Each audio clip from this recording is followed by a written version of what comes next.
Our beloved friends on Sesame Street have always given us sunny days and swept every cloud away.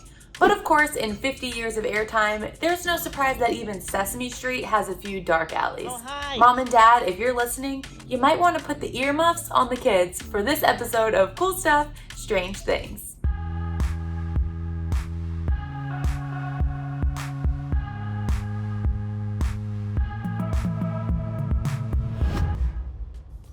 Perhaps one of the most iconic characters on the street, aside from our red puppet friend Elmo, is the 8'2" yellow giant we lovingly call Big Bird.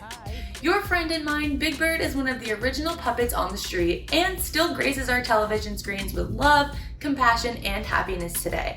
But should he be a few inches shorter, this happy-go-lucky friend may not actually be around today. In the early 1980s, NASA reached out to the creators of Sesame Street with a very interesting proposal. As space travel was still new and uncertain, the NASA team was eager to gain some public attention and affection for their newly developed space shuttle.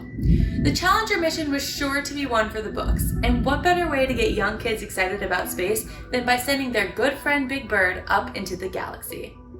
Luckily, Big Bird and his puppeteer, Carol Spinney, were unable to join the Challenger mission. While the exact reasoning is not quite defined, it's safe to say that the puppet's towering heights were the main contributing factor. Let's be real, an 8'2", 4,000 feathered bird is not quite an essential when it comes to compact space travel. As we know today, the tragic mission of the Challenger would have resulted in the devastating loss of our yellow friend. And Sesame Street as we know it would never be the same. Wow! Oh, look! We're in space! So, Big Bird continued his residency on Sesame Street with all of his friends, real and once imaginary. From 1971 to 1985, the shaggy brown monster, Mr. Snuffleupagus, was a totally ambiguous character. He was introduced to the show as an imaginary friend that only Big Bird could see. The two became extremely close during this time. In fact, when other characters appeared on the screen, Snuffy shuffled off or totally missed everyone's arrival each and every time. Big Bird insisted that Snuffy was real, but no one ever believed him. This tricky situation raised an eyebrow or two after some disturbing headlines started hitting the front page. In the early 1980s, an episode of 60 Minutes gave the showrunners reason to think twice about the portrayal of Snuffy as Big Bird's imaginary friend. The issue of child abuse became particularly prominent. The last thing writers wanted was kids thinking that they couldn't come to their parents with important or difficult information in the fear that they wouldn't be believed. The executive producer of Sesame Street, Carolyn Parente, said, "The fear was that if we represented adults not believing what kids said, they might not be motivated to tell the truth." And so, with careful planning and storytelling techniques, the writers developed a 2-year scheme introducing Snuffy as a real character to the rest of the members on Sesame Street. In this iconic episode, Bob McGrath, one of the human residents, tells Big Bird, "From now on, we'll believe you whenever you tell us something," driving home the main point of this storyline change.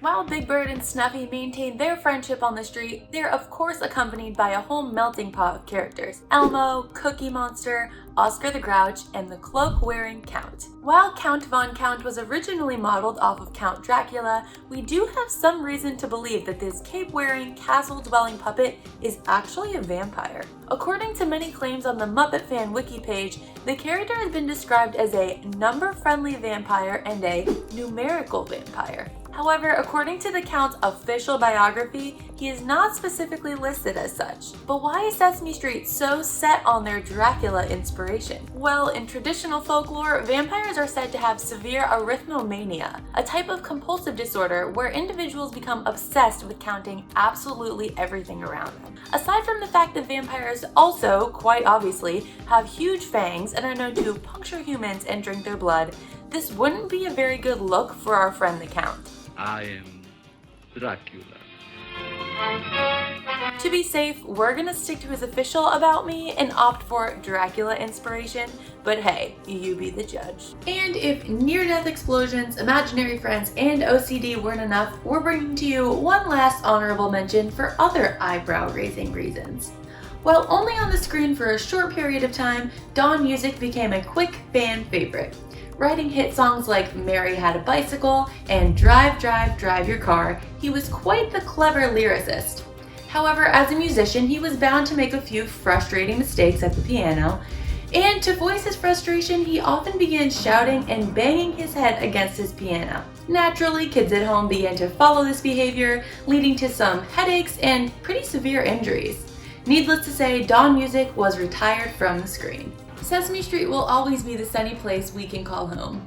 With an eclectic group of residents, they've certainly made some brighter turns out of the dark alleys we learned about today. For more videos just like this one, be sure to like and subscribe to our channel and follow along with us on Twitch. I'm Steph DeSazio, and we'll catch you next week for another episode of Cool Stuff, Strange Things.